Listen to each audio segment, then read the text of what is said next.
Hello, ladies and gentlemen. Welcome to Spitballing. I'm Matt Taylor here with my good buddy Kyle Amundsen. And today we are coming from a very special location, the 420. My porch. Yeah. So this is your new home. Yeah. We moved out of the old digs and into a house that we had to fight tooth and nail to get into. It's competitive out there these days, and competitive and weird. Yeah, it was a hell of a process getting into this place. It was quite the struggle. So how long have you and Christine been looking for a place? Let's see, 18 months, 2 years, something like that. When we got married, we were like, well, like all of our kids are, like my kids were grown. Her son was a teenager, and we're like, we'll have our lives back. We'll have, let's just not buy. Let's just rent. Free living. Yeah, we'll just, we can party all the time. Yeah, we can just live in a van or something and just drive around or some shit. That's my dream. Don't be pissing on my dream there. But then we adopted the baby, and all that changed. So. Yeah. So it's time to get a house. Yeah, but this obviously is not the greatest time period to try to buy a house. Well, why is that? Yeah. For those of you who don't know, we're in Matthew. Whatever do you mean? How many places did you end up looking at? A couple dozen. Yeah. And put offers on a few, and you put if I remember it, you put full price offers on houses, and they were immediately over. Bid. Yeah, nobody pays full price anymore. It's over. It's like I believe a neighbor is running a leaf blower of some sort. So if you hear some background noise, that's because we're in the neighborhood, and that's just part of it. So deal. These are the people in your neighborhood. And if you hear Kyle scream and chase down a cat, that's because there's a lot of neighbor cats. Oh no, I see him. He's doing a pressure washer. He's pressure washing his truck. Yes. There you go. It's kind of nice to be in a neighborhood, though. It really is. And this is a nice neighborhood. You got some cool neighbors. Yeah, really cool neighbors. Except for David Doe, but His Royal Highness. I've got let's see I've got was it Andy Cook right next door to David Doe, right down the street from them's Darren Losos. Oh yeah, Darren's over here too. We got we got Meta, of course. We got down the street. John Howard, and and then Antya's just a couple blocks over. And, man, yeah, this is a good neighborhood. Yeah, and I realized how many of those people have actually been on the podcast already. Yeah, quite a few of them. Yeah, quite a few of them. A lot. And this is a great house. You really lucked out. Yes. Yeah. Yes. And though it was difficult to jump through all the hoops, I think it was worth it in the end. Yeah, look at me. I'm not really built for jumping. Well, and especially not through hoops, unless they're giant. Those like maybe hoops hula have to hoops. be big, like a Stargate or some shit. Jumping through Stargates. That's cool. So it has been a long time since we have brought you an episode, and a big part of that was because we were getting Kyle all moved into his new digs. But we're happy to be back and brewing. And we've been talking about doing a kind of an additional project, a new project, right? Yeah. Kind of excited about that. Take another one of our interests and see if we can just class up that whole area of YouTube video. That genre. Yeah. So if you guys don't know, there are a ginormous amount of kind of prepper videos out on YouTube. They're becoming way more popular. Prepping as a whole is becoming way more popular. It's definitely becoming more mainstream. Yeah. I was listening to NPR a while ago, and they were talking about, the process of packing your bug out bag. And I'm like, this is NPR. I mean, this is definitely... Yeah. It's not something for just a couple of years ago, preppers were getting the survivalist stigma attached to them and stuff, and everybody thought they were a bunch of fucking kooks and stuff, but and then YouTube is doing its very best to reinforce that stereotype because there are a plethora of videos out there about prepping or preparedness. Preparedness, yeah. But they are chock-a-luck full with crazy fuckers. There are so many. And no wonder that's what people think of when they think of prepping and stuff. Because if you go on YouTube and you just look at prepper videos, there's a couple of guys have really legit awesome shows.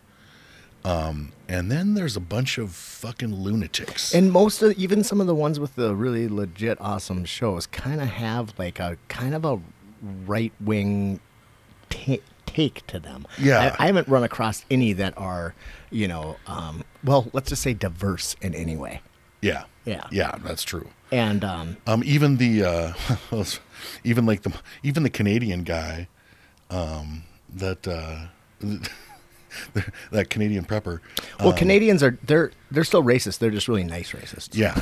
Well, and this guy, he's, I think he's mixed or whatever, but he's really, he's pretty conservative and super alarmist. Like, every fucking thing that happens, he's like, "Here it comes! Watch out! You're all gonna fucking die!" You know, and I'm like, this guy's he's just wound too tight, you know. But if anything, the last 2 years has kind of, prepared us for, or I don't know, maybe we're using the word prepared too much, but have alerted us to is the necessity to kind of, think ahead a little bit, and maybe become a little more prepared to survive the zombie apocalypse. Well, you've got like these power outage, these grid weaknesses being exposed, right? Like in Texas. Michigan a couple winters ago, like they were without power for weeks. Texas last year. I mean, it is Texas, but yes. Yeah. Yeah. And unfortunately, their grid came back up. Yeah. That was horrible. Yeah. And I mean, obviously with COVID and the lockdown and all of that, and there were a lot of people, and the hoarding of toilet paper and all of the other stuff. It makes sense that maybe it's time to talk a little bit about, preparedness, and maybe do it from a take that doesn't come from some kind of whack job religious background standpoint or some kind of white supremacist standpoint. Maybe it's just two bald, middle-aged guys. Well, that's what all of them are, fucking A. But okay, so we're just joining the club. So we're talking about doing a shorter podcast, and actually we're not even, it's going to be a vodcast, right? We're only going to release a video because it's going to be a lot of how-to stuff. Right. And both of us have, pretty different interests in the how-to. Yeah, we've got the rocking chair pile. We've developed complementary skill sets, and which means Matt knows how to do 90% of things, and I've latched on to 6%, and I'm willing to learn the other 4%. Totally untrue. Kyle is very, very prepared. I mean, comparatively, very compared to me as far as like how you've stored food, how you have, taking precautions, and you're constantly thinking about it. And you are so obsessed with potable water, which I'm like, Jesus Christ, get a fucking life straw. It's the most and be important. Done with it. And I have gone more down the road of field craft and woodscraft and some other things like that. But I think if we join our superpowers, we might be able to put together a pretty fun little show. So we're thinking about 20-minute to a half-hour episodes. Maybe put them out once a month or so. That's what we said. That's what we said with spitballing, and we did one a week for like 40 weeks. And then, but they're going to be a little bit more how-to, and we're going to release them originally on the spitballing channel, and that's BIR. No, I don't know. Somebody's racing around the neighborhood. But we'll release them on the spitballing channel, and then we're probably going to come up with another channel. And I think we've agreed on the name. Yeah, I think so. Progressive prepping. Progressive prepping, yeah. Which, and we're not, this is not going to be a political, you guys probably get enough of our politics on spitballing. So we're not talking about a show geared towards progressives, just a show done by a couple of progressives, and it's not going to be political. It's not going to be, it's just going to be us talking about preparedness issues. But if you tune in, we promise not to, wear our "Don't Tread on Me" shirts. And yes, you won't find any Gadsden flags unless we wear them ironically, which is possible. Like my "Tread Harder, Daddy" shirt or something. Please tread on me shirt. So I think that'll be really fun. Yeah. So what else has been going on? Man, house, some road rage. Yeah. Okay. Yeah. So the other day I came over. I've been over here like literally. Do we have to drink? Why are we shoving that back? I see. The sun is fucking killing me. All right. I've been over here literally, and every time I say literally, I have to drink. Hey, just on a very small side note, we talked. I think we talked about it in the podcast with Pete Charpentier, but apparently I say a lot of words incorrectly. Not a lot. Well, I wouldn't say a few. But if I say historically accurate, not accurate, yes. right? And then Kyle caught another one. Neighbor has a diesel, which is good because we're going to be commandeering that in the end of times because diesels are better. Better fuel in the apocalypse. But if you guys catch any words that I say wrong, let me know, and you're not going to hurt my feelings. I'm actually kind of excited about it. Yes. Be on the lookout for, because I actually think the word is accurate. I don't think it is accurate. And I know I'm wrong, and I don't give a fuck. I like accurate better. But I would like to know some of the other ones. And Kyle caught one on that John Howard podcast, but now he can't figure it out. Promptly forgot what it was. Right. I definitely won in the whole like paper rock scissors on which side I was going to sit on, because that pole is just giving me the blessed shade. And I am You look very comfortable. If only they made sunglasses that were big enough for my head. Okay, where were we at? So I have been over to the 420 pretty much every day since you guys closed on it, and many days beforehand, painting the shed and stuff. Hashtag see sexy Facebook post. I was over here the other day, and Kyle was a little wound up. So what? And I said, "Shit, you got to save this for spitballing." Well, the day just continued to fucking sometimes days are just shitty. And this was definitely a shitty day. And it started out with I was coming down here because I had to be at the house for the installation guys from Best Buy to put my TV. They were going to mount it above my fireplace, and so and I had to take the baby with me because because Christine was working. So I'm on my way down, and I'm on the highway, and there's a guy driving behind me, getting a little close, driving really aggressive and really wanted to be like ahead of me. Now I wasn't driving that fast, but I wasn't driving that fast because there was a line of cars ahead of me. So he just wanted to move up one in the queue and was willing to be really aggressive to get there, which obviously my natural response to is fucking blow me, punk, and so I'm like, because I'm waiting for this fucking car to get out of my way too, but it was really killing him. He's like flashing his lights at me and stuff, and I'm like, eat a dick, fucking. I mean, what are you going to do? Slow down? Let him ambulance? Let him pass you, just so he can be. Literally, he can gain like 9 feet. Right? I mean, I don't fucking sorry, I do not submit. We do not so. I finally fucking, I'm like, fuck, what's this guy's problem? I'm baffled. And then we get to the 371-210 intersection, and there's, and we're both in the left lane, so we have we have 2 lanes that we can turn into, 2 turning lanes there. And I start to pull into the turning lane, and he tries to move around me as if I'm going into the closest one. Right. Well, I'm not going into the closest one. I'm going into the other one. Settle the fuck down. And so he gets up by me, and he's fucking he's gonna try to get around me, and then he slams on the fucking horn and he's honking at me. And we're at a light, so of course I get out, and I'm telling him, get out the fucking car, because at this point, okay, you're gonna honk your horn at me. You've been driving aggressive. I got the baby in the car. That really sets me off.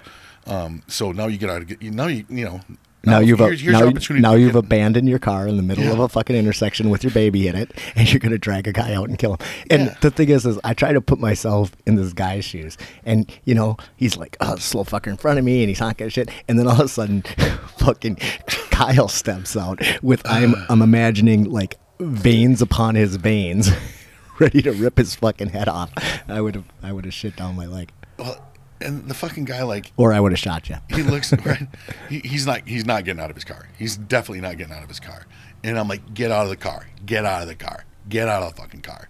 And he's like, mm-mm. And then finally the light turns green and he points at the light and I'm like, fuck, I don't want to be that guy. No, I'm the asshole, So I hop back in the car. Now I have to fight 10 people. Right? And I'm totally willing. I get back in the car and the guy's like, so I get back in the car, we go. Then he pulls up next to me, so he got around me. Awesome. Here we are. Now you're next to me. Congratulations. You've made it a long ways with your aggressive, douchey driving. And he's going like this, making this like this little pinch type, and I'm like, which I could only assume was him showing me his courage. Like, this is all my courage. I only have enough courage to be a badass in my car, but there's no fucking way I'm going to be like, I'm aggressive in the car. I'm not aggressive in the street, like I'm not getting out of the car and getting fucking beat half to death in front of all these fucking people on their morning commutes. And I'm like, pull over, fucking put him up, pull over, and, no, he wasn't having it. There was, hold on, boo-boo. Daddy's going to go beat the fuck out of some guy. Love you, honey. Daddy's got to go give this cat some hands. Would have been a good day for everyone. So, and then yeah, and he ends up. Then he pulls off on what is it, Southwest 4th, and why do I remember that? I don't know. But that guy. Why do I remember that? Why did I drop a pin? So I'm like, man, I'm looking at the guy, and he pulls off, and I'm like, man, I got to get to my appointment, so I'm not going to follow that guy. But like, he should be more careful because like, there's crazy people out there. There's the kind of crazy people out there that would sit there at 8:50 in the morning on the side of Southwest 4th Street and maybe eat their McGriddle while they wait for him to drive by, and then they follow him and see like where he parks and stuff at his work or wherever, and because most people are creatures of habit and he probably parks in relatively the same place all the time, maybe like when he goes to work the next day, that person's sitting in a different car like already there, so his guard's not up, and then he gets the fuck beat out of him mercilessly, depending on how many cameras I've spotted, and what kind of view everyone has. Not you spotted. That crazy person is spotted. So yeah, so he should be more careful. Yeah. So I pull up like pretty much right after you get here from that, and you're all fucking hot and bothered. And then Best Buy was. There's more in between there. I got that email from Walmart saying that the freezer that I ordered. Oh yeah, that's right. They canceled my order because they were having so much trouble getting a freezer. That sucked, So then I wait another. Harken back to the days of early COVID. Right. And then I wait like 4 more hours, and then the Best Buy installation guys show up, and they're like, "We can't put a TV there. That's a working fireplace." And I'm like, "Yeah," like I told them, like above my fireplace. And they're like, "Yeah, that's real brick. That's not like for show. Like we can't do that." And I'm like, that was the very first question that I asked, like when I went there, But whatever, customer service being what it is nowadays. I've been back in. I didn't go back in there that day because if I would have went in there that day, they would have definitely had to call the police. I talked you down a little bit. It's like not a good idea. But and I like the store manager Wade or whatever. His name's Wade. But I think store manager. I think that's his title. I like him a lot. There's a lot of nice kids that work there and shit. So I haven't been an asshole yet. And I hope that we can work something out, it's just frustrating. These are definitely first world problems. Yeah, oh my God. I mean, your poor TV didn't get hung up where it was supposed to. Right? We're talking about prepping and like surviving the, surviving like these horrible situations and stuff. And what's my bitch? I can't get my TV above my fireplace. Yeah. Oh my goodness. Right. Exactly. You know. Oh my God, I've got to do something about this. Okay. Well, okay. Let's take a quick break. But before we do, why don't you show them your latest acquisition, and then we'll unbox it after the break. We can do that. So, in preparation for our new show, we're going to try to start doing some like product reveals. And Kyle just got himself a new little toy. Barnett is like one of the big names, like maybe the biggest name in crossbows. Yes, we planned this out perfectly. Yes. Yeah. Hi, guys. And yeah, so I got a crossbow, the one that I'm hiding behind now. Yeah. So we'll unbox this, and then we'll come back and maybe try to move the sun. Yes. Right. We'll be back when the sun goes down. All right, we'll be back right after this.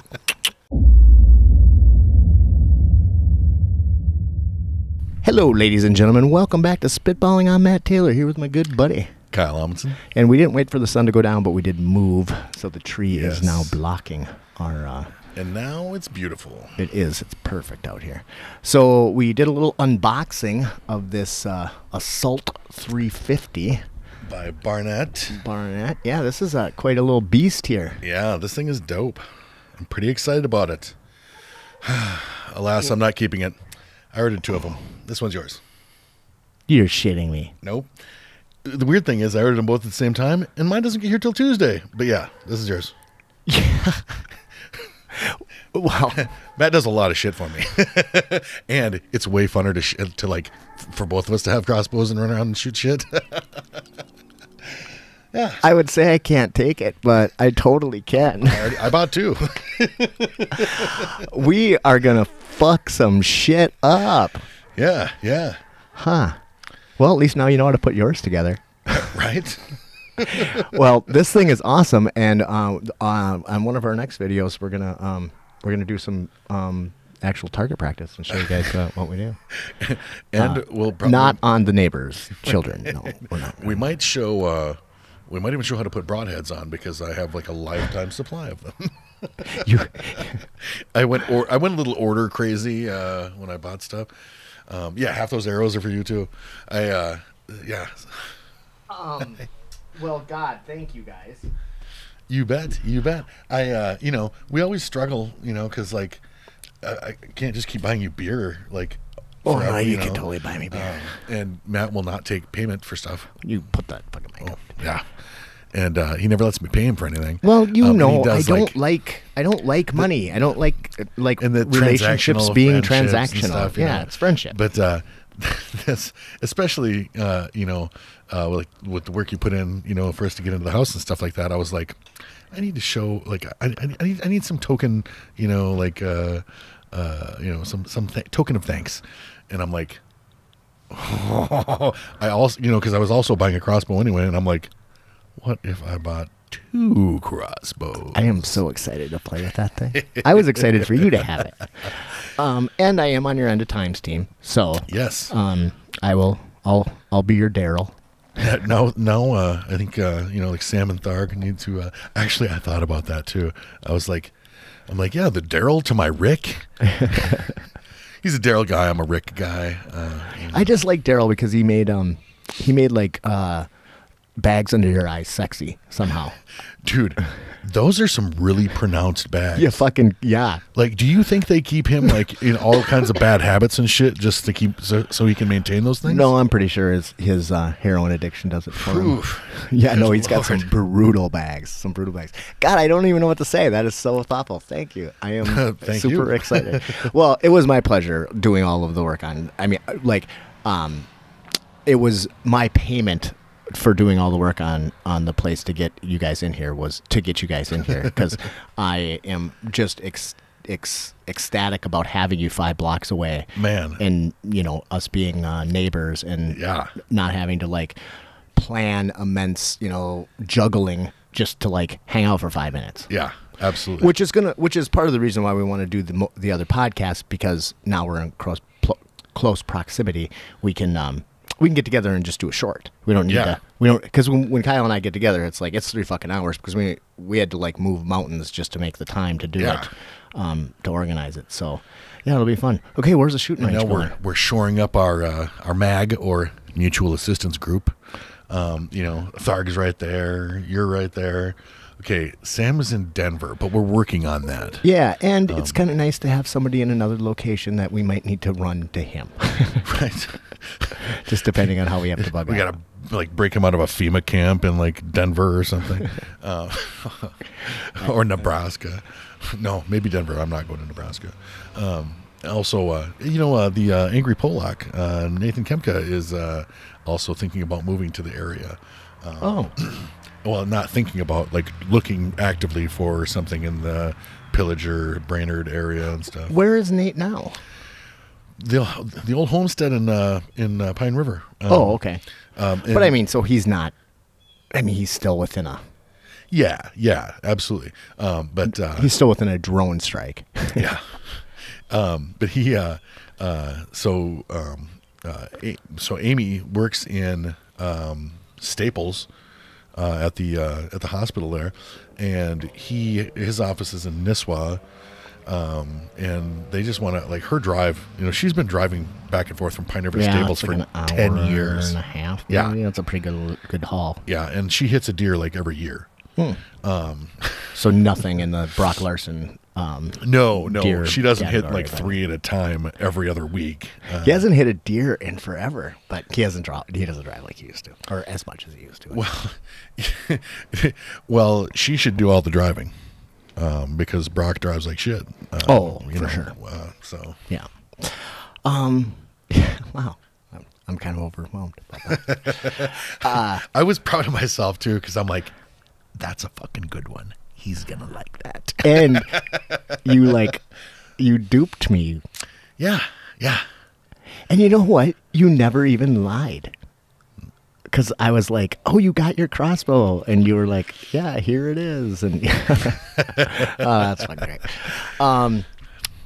Trixie Hobbitses. You Trixie Hobbitses. So I was going to talk a little bit about my hyperbaric chamber.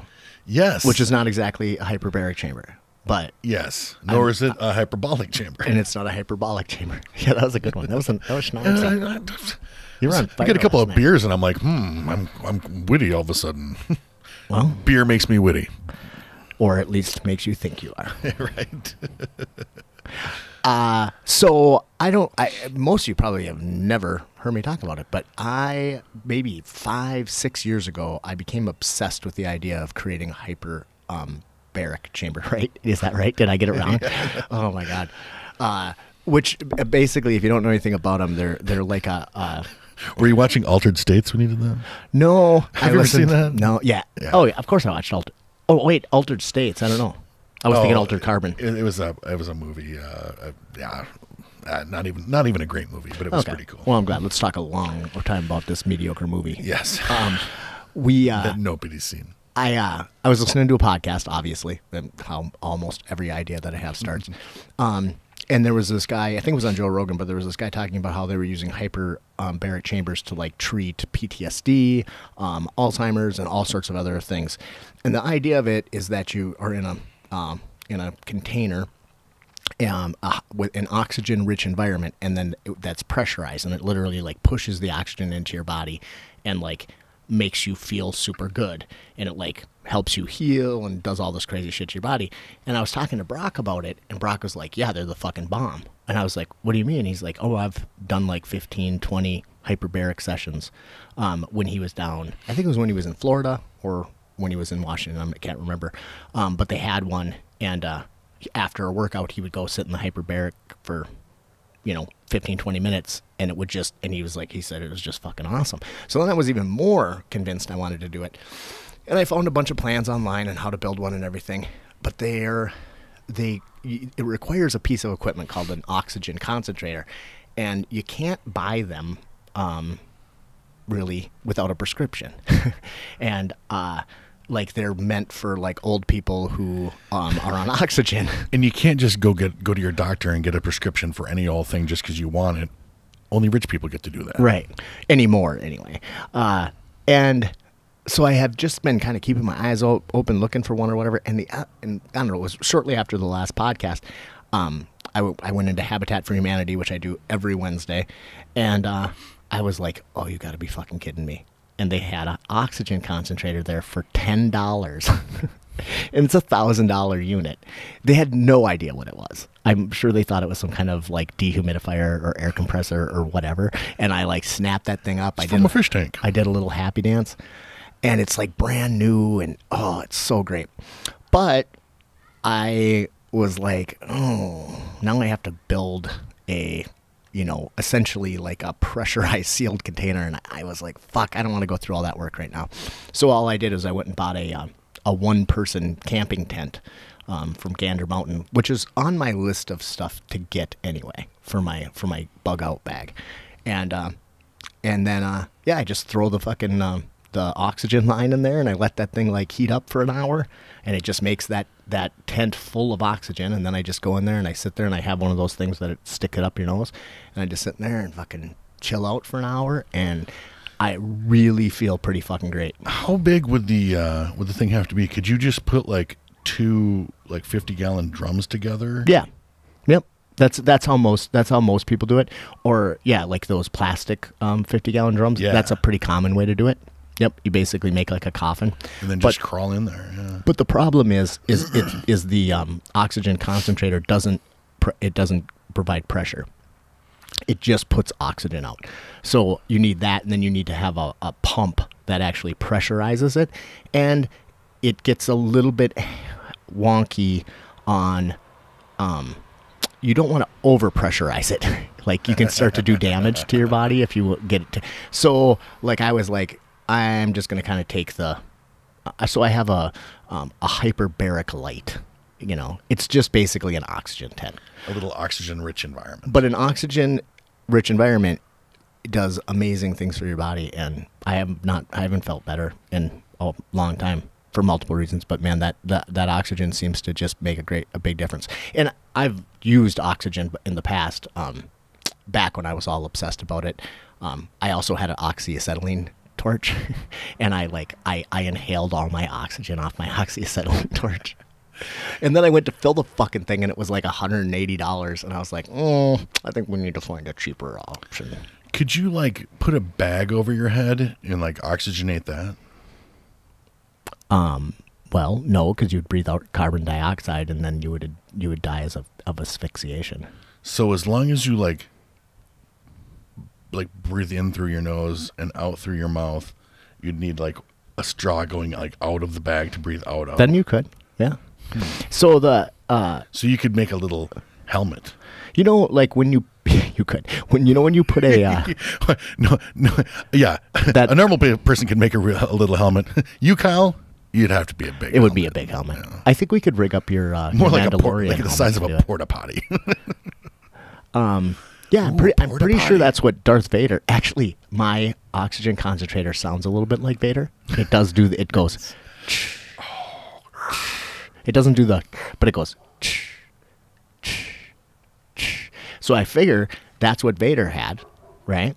And then also in I think it's A New Hope. He's in the fucking in that like vault thing, right?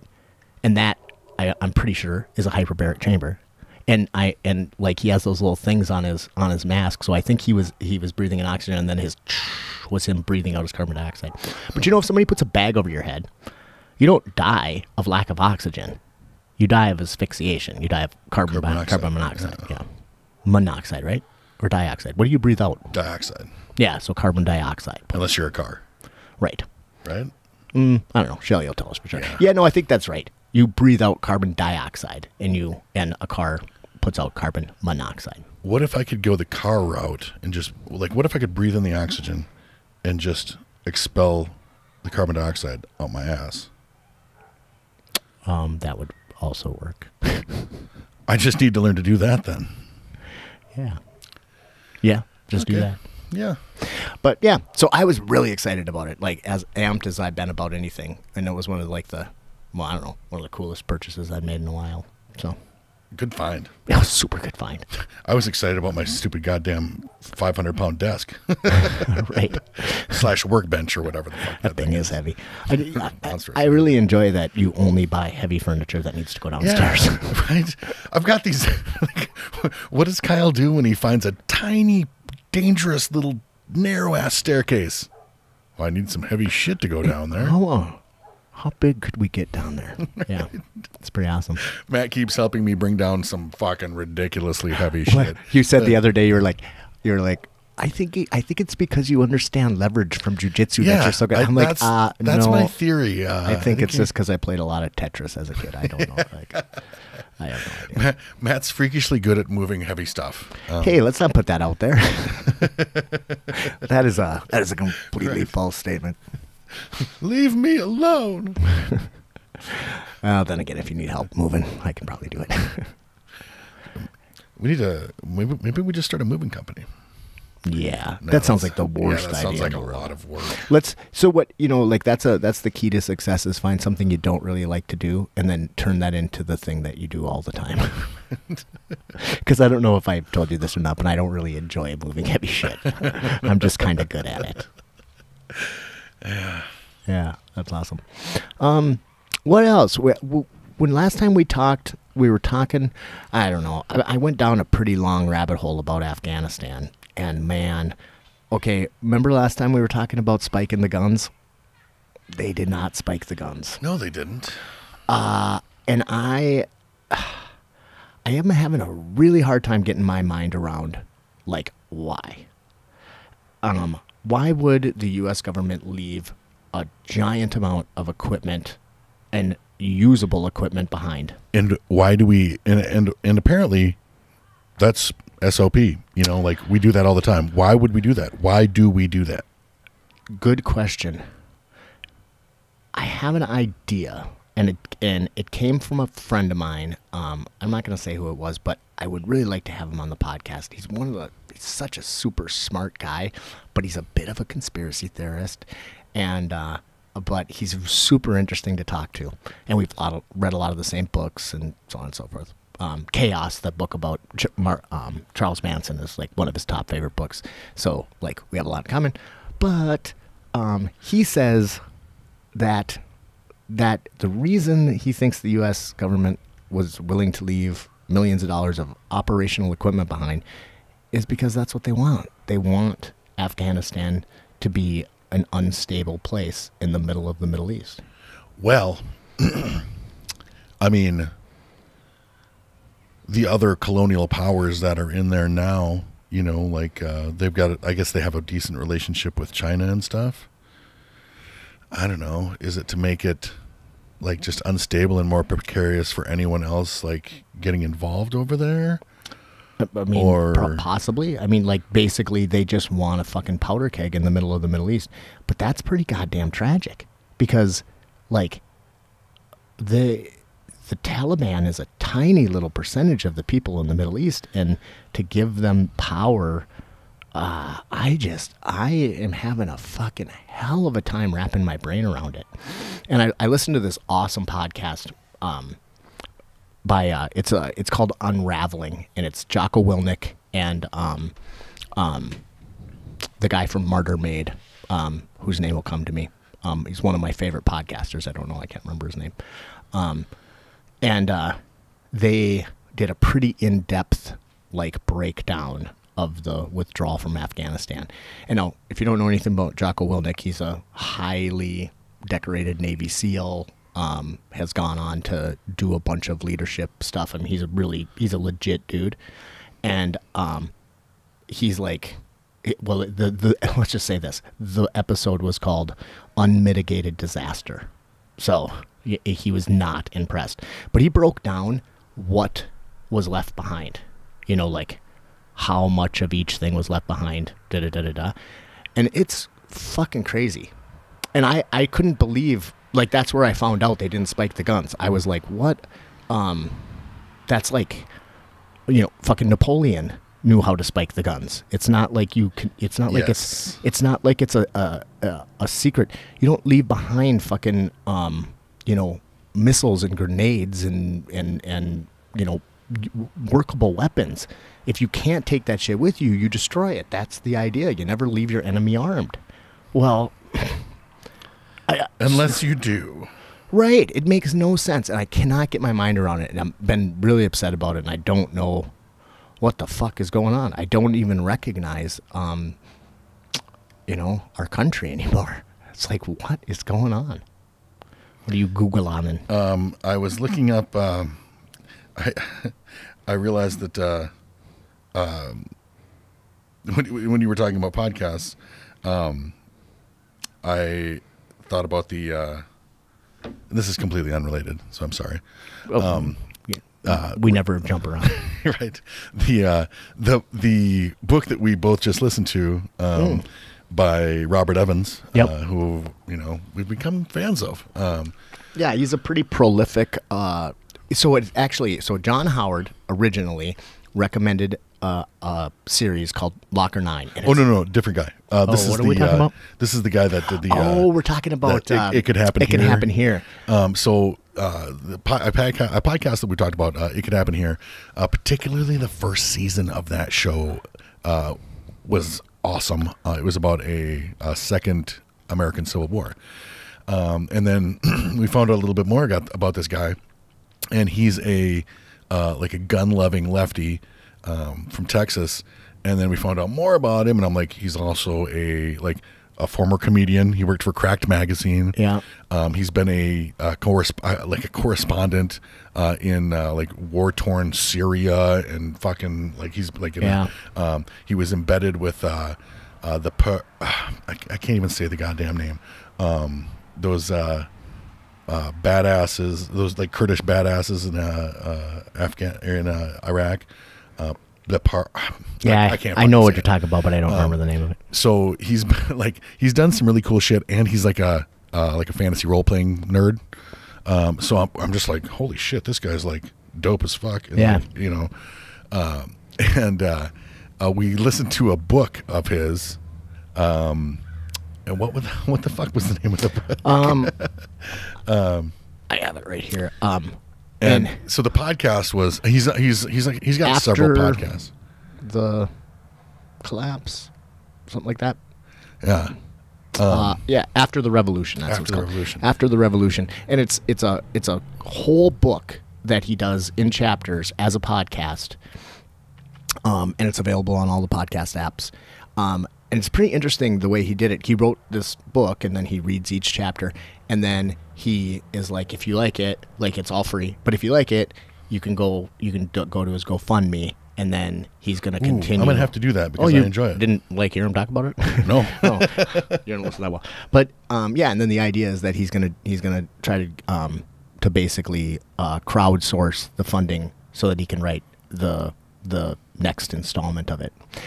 It's a really bizarre but fun and captivating book. It takes place 50 or so years in the future. Yeah. And there's some zany shit that's gone on. But it's really I enjoyed it a lot. And as far as the technology level in the future, it's not out of hand. It's kind of it's what you would expect it to be. There's some little superhero-y stuff, but some big advancements in certain areas if you can afford it, or work for the government or something. And the government decides to grant you these. But there's also people are still using a lot of the same weapons and shit, and the bad guys are backwards. And I liked the bad guys. They were religious zealots, and it was a super fun book.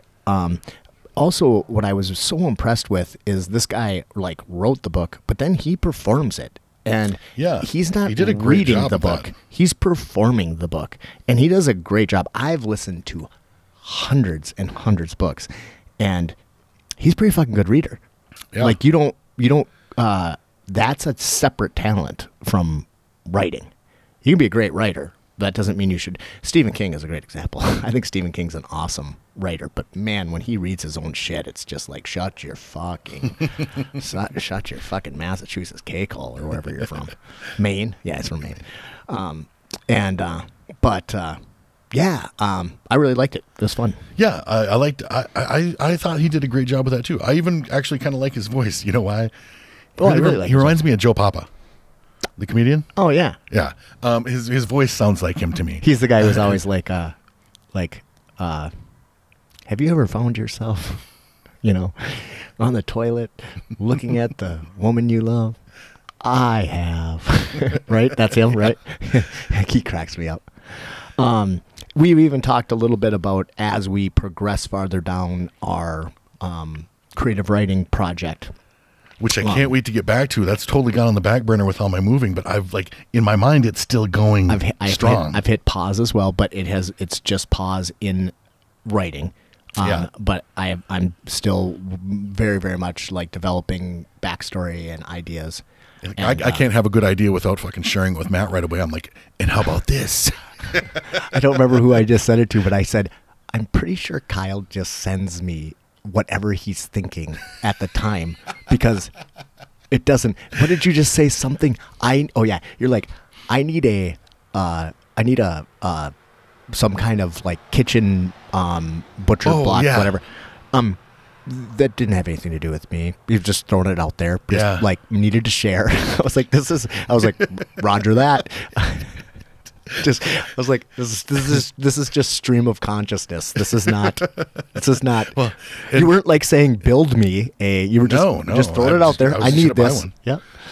And I was thinking ahead. Like the reason that you popped into that stream is I was thinking about making like the food prep videos, and I'm like, we should do, because I was thinking about how to shoot them. Okay. Because my kitchen is about to go from like this gigantic kitchen to a very small kitchen.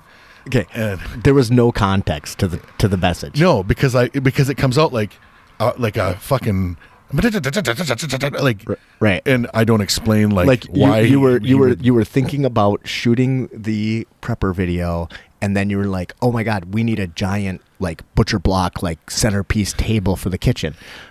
No, like, hey, I was thinking about when we're shooting the video, just I need a big giant centerpiece for the kitchen. Okay, it's that hive mind thing. Like you just I expect you to just pick up pick up on exactly where I'm coming from. I should have smelled your so pheromones. I go ahead and start in the middle of the fucking idea. Well, that's very much true. But if you haven't heard already, Kyle and I, as well as now John Howard is on the team, Thargnar Panzerschwanz, and Dr. Gibbons. And Dr. Gibbons. We're all kind of working on this creative writing project about that basically is a shared world in the fairly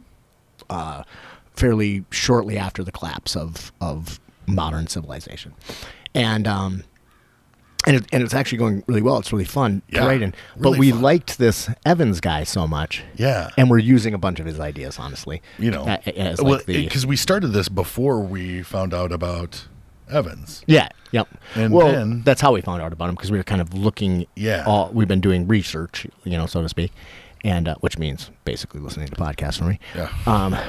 And for me, it means I was on Facebook. Is that you ran across him on Facebook? Yeah, it was a recommendation on a on your progressive preppers. Yeah, this liberal preppers group that I belong to. That I've found a wealth of awesome information, and so I finally joined that group and I don't even read the posts. Nobody does. I'm so bad at fucking. We've got like Facebook. 50 members. The one that I belong to. This is a great big one. Where I steal articles from and stuff a lot. That's the big like global one is the one that where I found out about Evans. A great recommendation, and I'm like, yeah, I'll check it out. So I started listening, and as soon as I started listening, I was fucking hooked. And then I got a hold of you, and then you like blew right past me and listened to the whole thing in like 2 days. I listened to a lot of stuff though. I mean, and and then I was like, I really like that. Like, who can recommend some more stuff? And of course, there's people on there that are like, say no more, fam. You're like, I got you. And somebody told me about the book, and then I'm like, that's awesome too. Yeah. And I got a bunch of good recommendations of stuff that I'm gonna listen to. So we were talking about it, and as we progress, and we get a couple of solid chapters from each character. or each perspective, each writer, I guess we'd say. We're talking about reaching out to Evans and like saying, "Hey, man, yeah, you were a real inspiration for us to start man. writing in this genre. Here's our stuff. Check it out. Take a look at it. And if slow down." I'm glad the crossbow is not armed. Did you see the kid on the bicycle like dip over, like swerve over in front of the guy? That motherfucker. Sometimes, yeah. This is a pretty quiet street, but some people do zip by. Yeah, there's a lot of kids fast. that live on this street, and I'm going to go full fucking Gran Torino. What if Clint Eastwood's character was actually 10 years younger and still kind of big and mean? And wasn't dying of cancer. Well, as far as we know. As far as you know. I mean, you do check your prostate every morning, right? Hard. Aggressively. Yeah. So speaking of podcasts, though, I did want to talk a little bit about this Martyr Maid. I was listening to him this morning, and there's so much free shit out there, and I think that's great.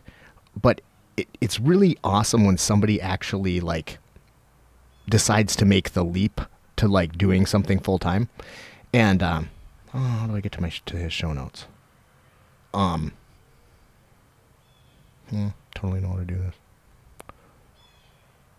Don't I just click on that fucking thing?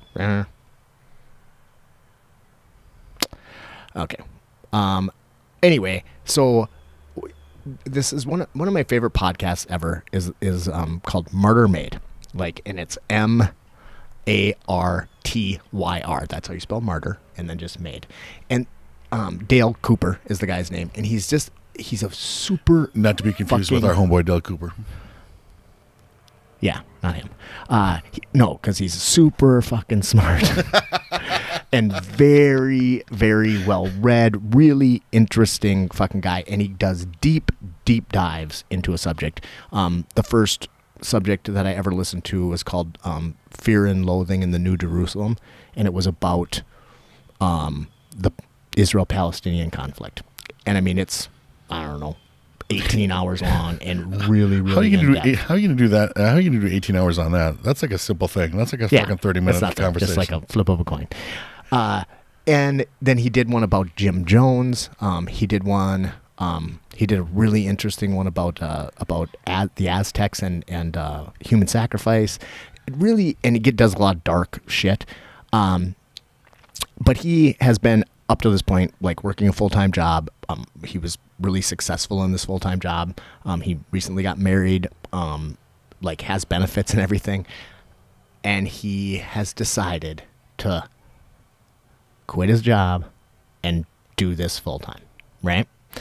And that's a fucking huge step. And I care about this guy because I listen to him so much, and he does a great job. See, now that's a reasonable speed. So yeah, absolutely. Thank you. Very nice. Yes. And he mixes in enough personal stuff, where you seem to really get to know him, and his life. Cool. He doesn't tell you intimate details, but whatever. Anyway, so he just did this. Not the kind of shit that you revealed to Penthouse Forum. Right. Oof, I just dated myself. I don't think Penthouse Forum is even a thing anymore. So I don't know if you want to, but so I just was listening to this podcast this morning, and it's called Martyr Maid Special Announcement plus Notes on Notes based on notes. All right. And in it, he talks about him making this move and how you're and what he wants you to do if you want to. And if you go into the show notes, there's a link in there, and you can go and you can subscribe to his Substack. Do you know anything about Substack? I do not. I don't either. I was hoping you did. I mean, it sounds delicious. I kind of want one right now. If I could get like a meatball one, that would be perfect. So Substack is like a subscription, everything. Right? So if you subscribe to somebody's Substack. So it's not a sandwich. No, unfortunately. I'm a little hungry though. So you subscribe to somebody's Substack. It's like you can then comment on their stuff, so it gives you the social media aspect of it. You also can get their podcast feed, their video feeds, articles that they write, so on and so forth, right? And he is saying, I'm going to do this, I'm making this leap, and he is doing it for $4 a month. You can subscribe to his Substack, or it's actually, sorry, it's $5 a month you can subscribe to his Substack, or $50 a year, or if you subscribe before October 31st, it's $4 a month, $40 a year, and you're locked into that level forever. Let's say you save a couple of bucks. And $10. You save $10. But anyway, as soon as he said it, I instantly went and subscribed, right? Like, and I like fucking free content. and he's still going to have a bunch of free content. But I really respect somebody willing to put their fucking life out there and say, this is what I really enjoy doing.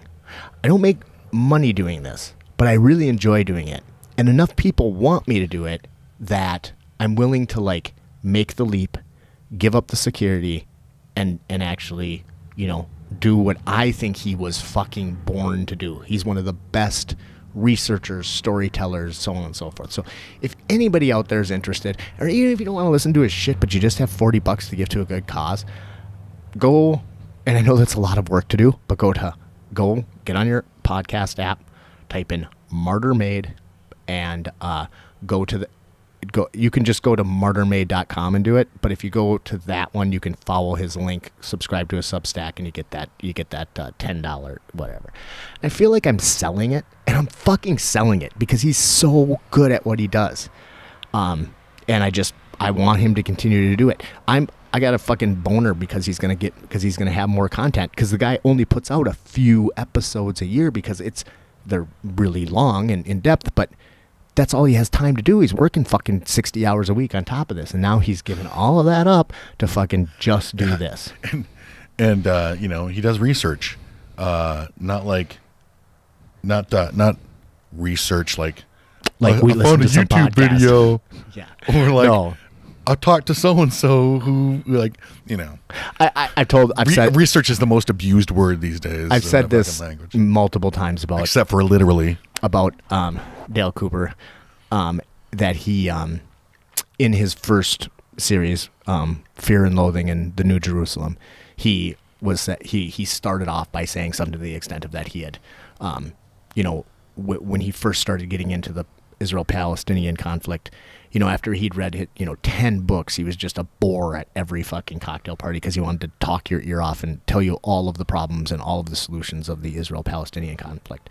And he said, and now after his 60th book, he really just knows that he has no fucking idea what's going on. And then he like lays out how there is no right side. There is no wrong side.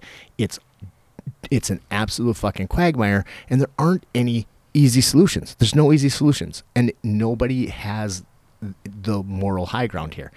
It is a wonderfully laid out argument, and he is just amazing. And so go support the guy. You know, don't buy a T-shirt from us. Go get one. Go get a Martyr Made subscription. Sometimes I forget that we have T-shirts out there. Know, we've done such a poor job updating our stuff that we almost don't. Yeah. I did last time I went to buy one for my, I was like, I need to buy a T-shirt. Like, I don't even own a Spitball T-shirt. And you were like, they don't have my size. Oh, exactly. Did they seriously not? Nope. I'm like, son of a bitch. I got too fat. Although I could probably get into one now, though, since I've lost a bunch of weight. That's awesome. We don't have your size. And that's the whole weight loss thing, the health angle. That's another thing we're going to, that'll be another episode of Progressive Preppers and stuff, because, your personal physical fitness is one of the main preps that you are going to want to, you're going to want to address your health. Oh, for sure.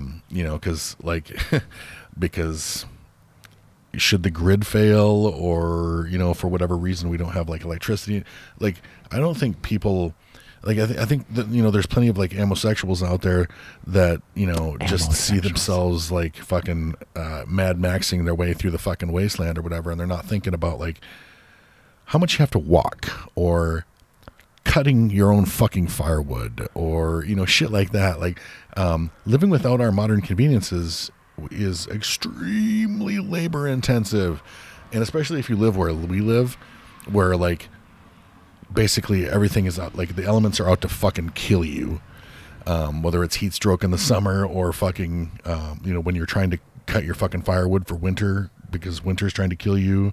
It's conditions are brutal, and you don't want to be a fucking out of shape fat ass, which is basically where I'm at, but I'm getting there. It's, in the world of fat asses, like I feel like I'm almost an in shape fat ass, but I need to take the fat ass out of that equation so that I'm just fucking in shape. And there's a muscle bound, fucking jack dude underneath all that blah blah. Yeah.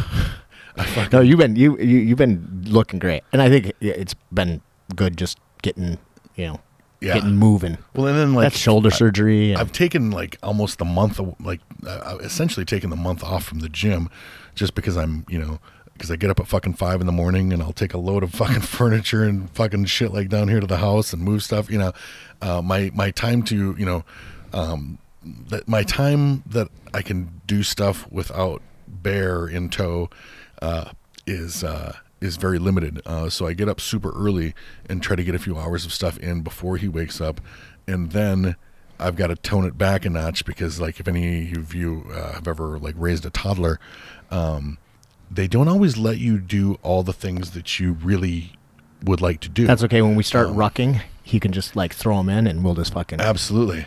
I do want to do that. I do want to do some rucking. Yeah, absolutely. Ruck training. Right on. Yeah. Yeah, so I made my pitch about Daryl Cooper, and that was really important. That's the only thing I wrote down. So the books. You said something about how you love like free content, and I love free content too. You know what I hate? I hate fucking short ass books that sucker me in, and I can't stop. And I'm using a credit on Audible for every like fucking bullshit 8.5 hour episode of this fucking series. And so what is that guy's name? I don't even know the guy's name, and I'm fucking like hooked on his goddamn. So this is the one that Howard recommended to me, and it started off. He recommended the series Locker 9, and it's a pretty. I loved it. It's a pretty one of the reasons that I was able to like buy it, or why I was willing to take a shot on it, was because it was a trilogy for one credit. And I listened to so much that I'm a little bit it's Franklin Horton is his name. Gotcha. Franklin Horton. And so he is a pretty I don't know, formulaic story about a girl who, there's a terrorist attack that basically knocks out the grid, blah, blah, blah. And then it's about a college girl trying to get home to her family, and her father has her like set up to succeed. And I really liked it. It was well written. It was kind of fun, whatever. But he kind of created this world, and in this post-apocalyptic, or it's not even really post-apocalyptic, but this world where the grid is down and so on and so forth, and he's written a bunch of different stories inside that same world, and they do all converge at some point. And he's pretty fucking good. He's pretty fucking good on the prepper side, of it, like that. Yeah. If anything, it's a little bit too. I mean, the good guys have their shit really together, and I feel like, man, like that would be pretty unrealistic for anybody to have their shit together that well, or for most people to have their shit together that well. In Locker 9, particularly, it sounded like Locker 9 is, but it is wonderful. But yeah, like he has it fucking laid out for how she's going to do it. Now she still has challenges, right? But I mean, if your daddy's got an AR-15 and all this shit like ready to rock and roll for you because he is afraid you're not going to be able to get home when you're in college, then that definitely helps. Even in the Borrowed World books, which are the ones that I'm reading, I did not read the Locker 9 books. I started with the I don't know why you Borrowed World. wouldn't, because there are 3 for 1. Right? And if that's a short series, that's just those 3. Well, maybe, yeah. Well, I'll probably check those out too now. But the Borrowed World books, so, like it's almost like that. Not quite. The good guys are not that squared away. But there are things like they have dumped a ton of resources into their preparedness. And whatever, I just like the guy they were just talking about a rifle that a guy, these are just supposed to be regular working folks. This guy's got a $10,000 right, and that's where I'm like, that's a lot to spend on a rifle, Yeah, and I like that he's like, he never told his wife about what, what he spent on it. Also, if I were going to give another criticism to Franklin Horton, he is definitely writing from a fucking white middle class perspective. Yes. There's no there's no other perspective in the book. It's all pretty much. I mean, I did read about a Mexican gangster. Okay. Actually, I'm sorry, he wasn't Mexican, he was El Salvadoran. I would even go so far as to say that his representations of people of any other ethnicity are a little bit stereotypical and kind of, Yeah. Well, they're coming from a middle class white guy perspective. Although there are, and there are some, there like one of the women in that series, one of the coworkers, the one that was snatched up by that serial killer. Mm-hmm. She just kind of a badass. Well, right. He isn't. But overall, it seems his like wife is like so helpless. It seems and stuff. like his son is super badass. But it his seems like useless. they're like he's not opposed to having a strong female character. It's just that they're also a wife. They're also which I'm not even really saying that's a criticism. I'm just saying that's part of what is in the book. I would like to see a little bit more diversity, a little bit more, just not quite so fucking, I don't know, white middle class, I guess. But that, hey, he's done a wonderful job. They're really great fun books. I can't fucking stop. I can't stop. He's got a bunch. That series is long. There's a bunch of them. Yes, I'm going to burn all these credits. And I'm already the Borrowed World series. I think there's 8 or 9 books, and they're all about 8 hours long, which is it should be a box set. And people 2 box sets. Maybe. People, if you aren't recorded books listeners, you may be like, 8 hours. That's a hell. But no, it's not a long time. That's a day. 8 hours. If you spend any time in the car. It's like, it just disappears. Yeah. I just finished his most recent series, which I think is 8 books, and it's called The Mad Mick, and it's about, and he actually appears in Locker 9. He has a small bit part in Locker 9. So the worlds kind of overlap a little bit. Or not the worlds, like but the stories. Because the third book is I really like it. From, the third book Wait includes... a second. What? Nope. He does. He appears... Yes. Okay. I can't spoil it for you. He does appear in Locker 9, but technically he appears in a Borrowed World, but it doesn't... You'll never... But you wouldn't... You don't. I can't fucking spoil it. So he does a really good job weaving his shit together, and I like it a lot. Which I like, and that's one of the things I'm really excited about, like our collaborative world writing project and stuff. That there's just some cool stuff, man. I'm I love your story. Your 2 main characters are I'm excited to read that. I am really amped. And then Sam came at it from a totally different angle. Yeah. Of course, because goddamn Sam brain. I am so excited to write from.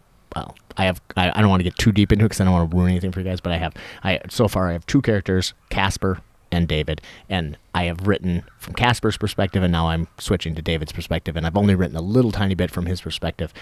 But I'm really excited about it because it's a character that I just am really excited about, and I don't think you're going to see in a lot of fucking post-apocalyptic fiction. So, yeah, and I've got characters coming up my ass. I'm always creating new characters, and And my writing is not very good, but I hope to own it. I hope to hone it and make it fucking good. Kyle's lying. We'll get this story. I've read much of Kyle's writing, and I think you're a wonderful writer. But I've read whatever you would call it, the excerpt that you wrote, and I thought that was great, and it left me wanting more. One thing that, thank you. One thing that I really appreciated about Horton. Yep. So remember when I was kind of beaten up on myself because I felt like I didn't spend enough time describing things, particularly characters, appearances, and stuff like that. Mm-hmm. What do any of his characters look like? Yeah, he spends zero time on that, right? And just lets you form an image in your own. Yeah, you don't need to. Yeah. It's not even a thing in his stories, and I love his stories. And I'm like, fuck me. Like, I noticed he didn't do it at all. That's not to say that somebody who does dive down on the description couldn't also be a good writer. Yeah, for sure. I mean, Stephen King is a master of description. But you can write a readable. You can write something that can be read without doing it. I mean, that's okay. One of the greatest, most horrific, horrible post-apocalyptic books of all time is The Road, and it's The Man and the Boy, and you don't get any description of either of those characters. None.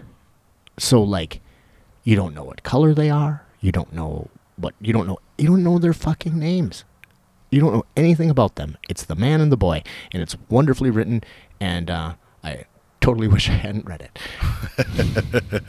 Did you read the whole thing? Yes, you did read the whole thing. It was horrible. Oh, God. Just a kick in the nuts. But I will say it ended horribly.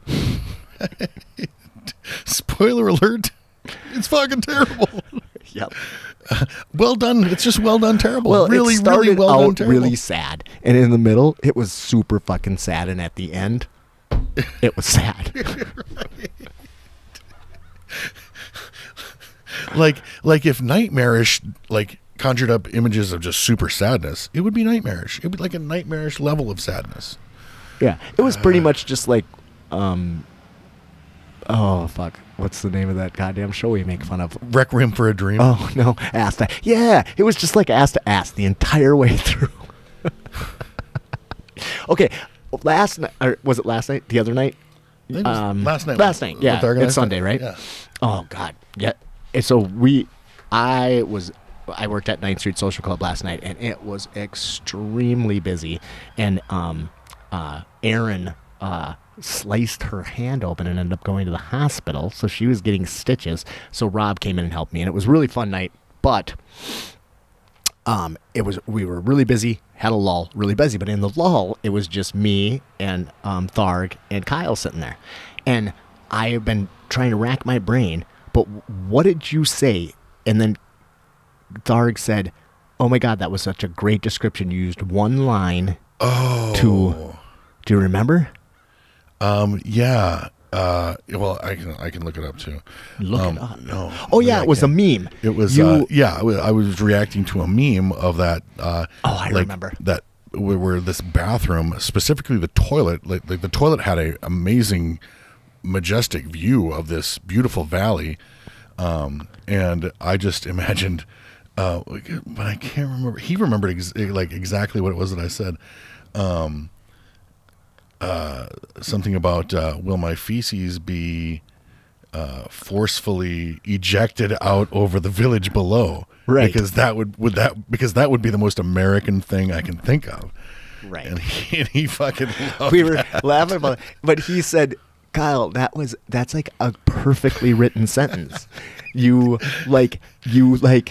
painted a picture for me, and I can picture these poor children."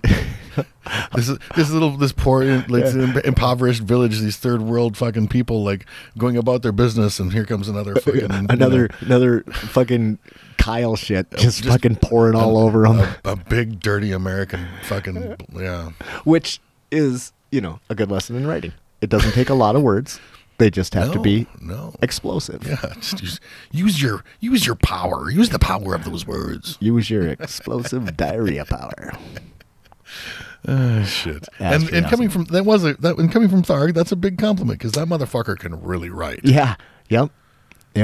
I would love so hopefully, and I don't know how interested Tharg is in actually like participating in the writing of the project, but he's interested in helping on the like logistic side. Like, no, that didn't work. That doesn't work. You know, I actually am supposed to have. I've been trying to have a meeting with him, like literally. Because I can't just have a conversation because I need to take fucking notes. So I'm like, we need to sit down and I need to get some. I need to pick his brain on some technical things that I don't know how to do. You know, because one of my characters is smart, which sucks having to write above. I have to write above my pay grade. I got to use words and stuff. Well, at least you know how to do things. For me, I have to like look up all kinds of shit. Oh, I have to look up all kinds of shit. Because I don't know how to do fucking anything. So I'm like, But I think but then I try to play to my strengths a little bit too. That's kind of the fun part of doing it, though, is that you get to like figure out like how would you do something. Yeah, you know, like things, you know, and like even the little shit, like, you know, where things are, and like, would that be a viable plan? Because, you know, yeah, like learning about like gasoline and fucking like how long this lasts, and how long that lasts, and yeah, you know, like that's just little stuff. And I mean, I picked up some of that from reading a bunch of post-apocalyptic books, but then a lot of it's just wrong. Yeah, right. Yeah, people are not afraid about you know, like, because shit, it was, it's been 5 years since the apocalypse, and you're still driving around in your gas car because gas is still good when you find it. And no. Yeah. You know, all kinds of weird shit. Yeah, it's crazy. How much, basically like, bullshit is out there in the genre. Yeah, well, I noticed that in some of the like some of the food storage videos and stuff too. There's things that there's a couple of one myth in particular that I'm going to debunk in the first video and stuff that has to do with spoiler alert. That has to do with using oxygen absorbers, and people expect, because people tell them that the like the bags, like your Mylar bags, will like shrink up like they were vacuum sealed, around stuff, which is not the fucking case, because oxygen only makes up like 20% of the fucking air. So even if all the oxygen does get absorbed, you've still got the other air in there that is not oxygen. So that shit's not gonna fucking, not gonna fucking, shrivel up like you're fucking, like you're naked outside in the winter scrotum. So what are you talking about? Like, if you take, give me an example. Like, you take. You know how like shit looks when it's vacuum sealed and it like forms around the. Yeah, like I have a food saver vacuum sealer. Yeah. Yep. So the bag gets really tight. Yep. Because you suck all the air out of it. Yep.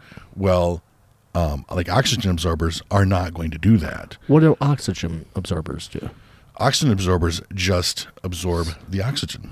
The air is still in there, like at least the non-oxygen air. Yeah. Which is 80%. Yeah. So are people selling oxygen absorbers to vacuum seal? No.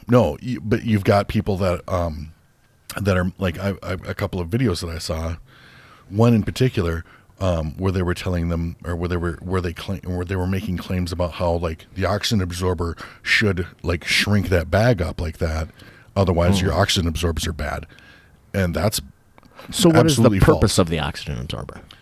To take out the oxygen, so that. Well, I got that by its name, but why is the oxygen bad? Because if you take away the oxygen, then like eggs can't hatch in there. Okay, so you're turning it into a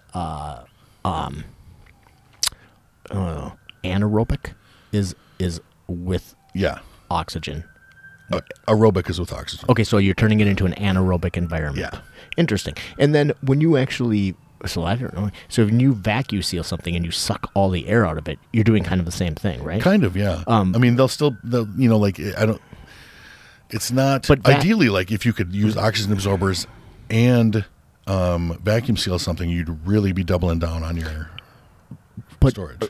Because I use vacuum seal all the time, but then I usually freeze it, right? Yeah. to kill the any larvae or anything. Well, no, I don't know if there's any fucking larvae in it. Jesus Christ, you're grossing me out. No, but let's say there's a larva in everything. Let's say I buy a big pack of steaks and I eat 2, and then I'll vacuum seal the rest, throw them in the freezer, right? Well, I can't just vacuum seal them and leave them on the counter; they'll fucking rot, right? Yeah. There's no way to like make that an actual anaerobic environment. No. To preserve that, you'd have to dry it. So then, or you can like salt the shit out of it, or something. Right. What's freeze dried then? Freeze drying, like people have freeze dryers and shit, you know. What do you know what it is? I have not. And freeze dried like survival products are like expensive, and kind of top notch. That's what they talk about in the book all the time. I haven't really got into that. We'll have to look into it because I'm interested in like what's it. So I remember when I was growing up, a friend of mine, Clint Lasher, he did a bunch of my tattoo work.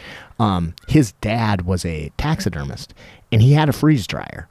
And he would make these really fucking weird. I know I'm laughing. He'd make these really fucking weird scenes with squirrels and shit. Like he had like a little table with squirrels sitting around playing fucking poker and shit. And they were creepy as fuck because they were like real squirrels, you know?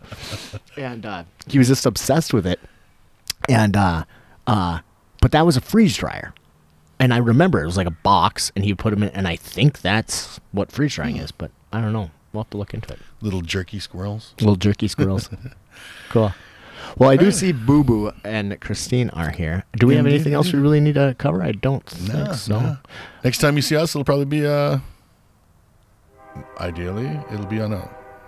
Yeah, train brought us in.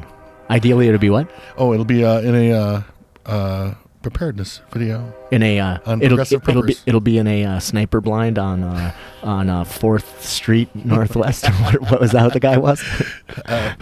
You know, we're not gonna say. Yeah, he already said. All right, sounds good. Well, hold on.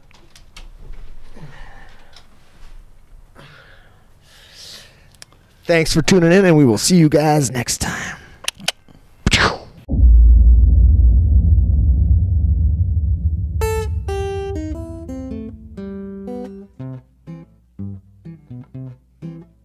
Got the blues so bad one time it put my face in a permanent frown. You know I'm feeling so much better I could cakewalk into town. I woke up this morning feeling so good, you know I laid back down again. Throw your big leg over me, mama, I just might not feel this good again.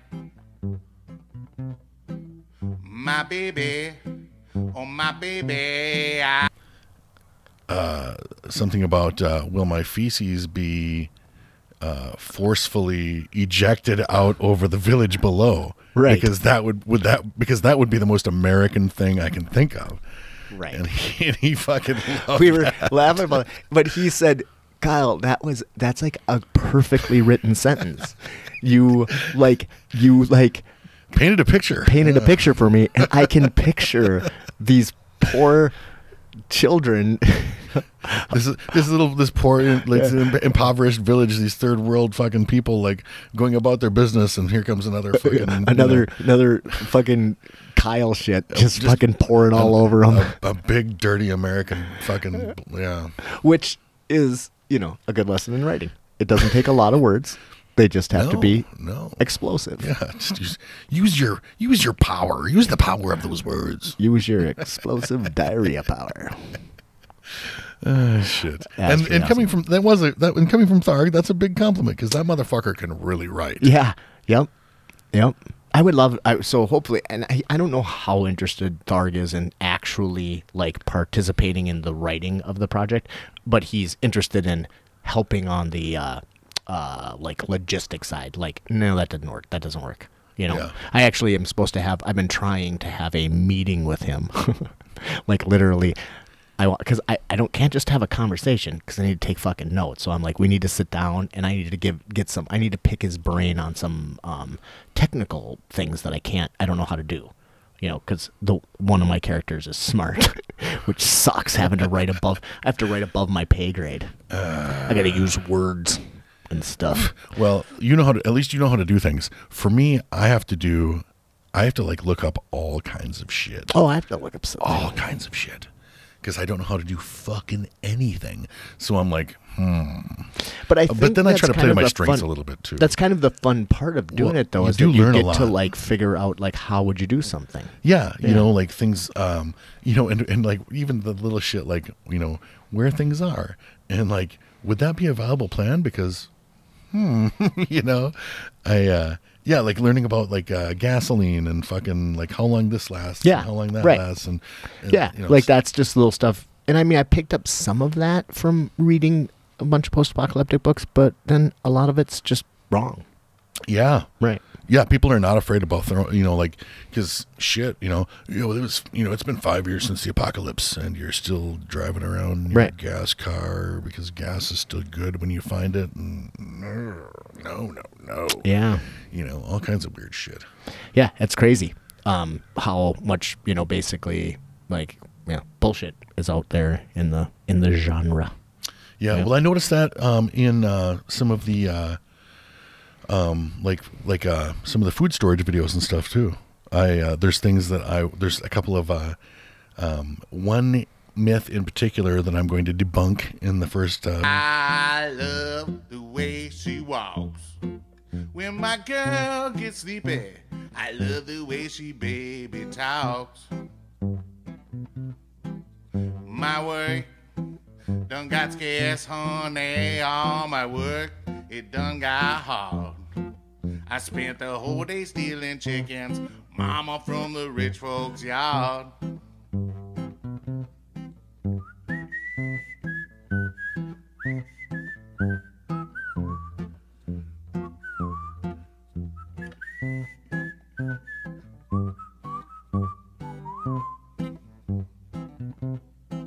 I got the blues so bad one time it put my face in a permanent frown. Now I'm feeling so much better I could cakewalk into town. I wanna go on a picnic in the country, mama, and stay all day. I don't care if I don't do nothing, just while my time away. I got the blues so bad one time it put my face in a permanent frown. You know I'm feeling so much better I could cakewalk into town.